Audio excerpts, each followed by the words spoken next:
অবদান ছাড়া বাংলাদেশের রাজনীতি অর্থনীতি উন্নয়ন করা সম্ভব হবে না। শ্রমিক ভাইদের ন্যায্য পাওনা আজকে একটি বড় দাবি হিসেবে আমাদের সামনে আসে। স্বৈরাচারকে বিদায় করে বাংলাদেশের মানুষ তার মালিকানা ফিরে পাওয়ার জন্য অধীর অপেক্ষা করছে। এই বিগত আন্দোলনে যারা শহীদ হয়েছেন, যারা গুম হয়েছেন, যারা খুন হয়েছেন, যারা জেলে চিকিৎসার অভাবে মারা গেছে, পালিয়ে বেড়াতে হয়েছে, আজকে স্বৈরাচারের পতনের পরবর্তী সময়ে আমি তাদের প্রতি আমার অন্তরের অন্তঃস্থল থেকে শ্রদ্ধা জানাচ্ছি। তাদের আত্মত্যাগকে জাতির উচ্চ মর্গে তুলে দিতে হবে। বন্ধুগণ, স্বৈরাচার পলায়নের পরে আমরা সবাই মিলে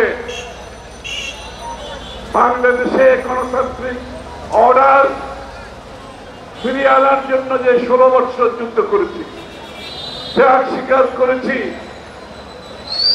সেটা এখন পর্যন্ত বাংলাদেশের মানুষ তার অপেক্ষায় আছে। শ্রমিক ভাইয়েরা আপনারা দেখছেন বিভিন্ন জায়গায় তাদের দাবি দাওয়া নিয়ে রাস্তায় নামছে।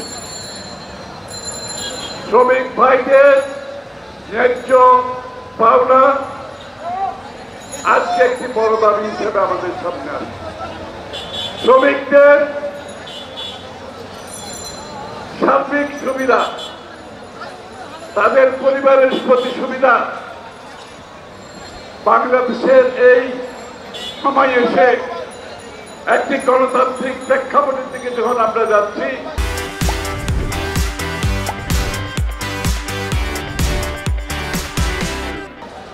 এই দাবিগুলো আজকে আমাদের সামনে চলে আসছে।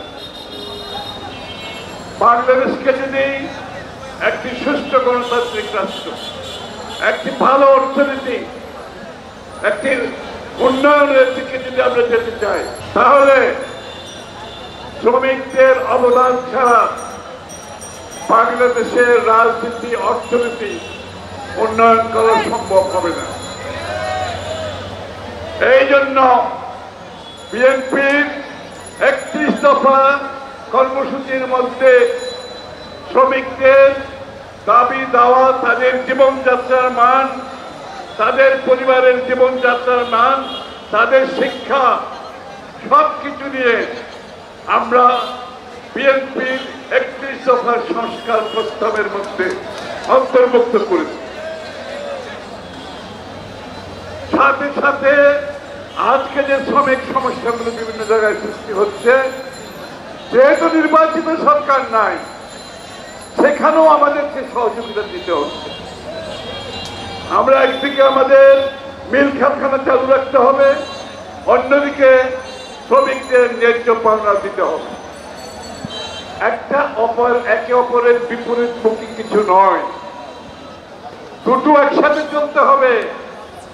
শ্রমিকদের ন্যায্য পাওনা পেতে হবে, মিল কারখানাগুলো সুশৃঙ্খল ভাবে, শান্তিপূর্ণভাবে চলতে হবে, যাতে করে দেশি বিনিয়োগ বিদেশি বিনিয়োগে কোন রকমের বাধা সৃষ্টি না হয়, যাতে বিনিয়োগকারীরা পিছিয়ে না যায় একটি সুষ্ঠু পরিবেশের অভাবে।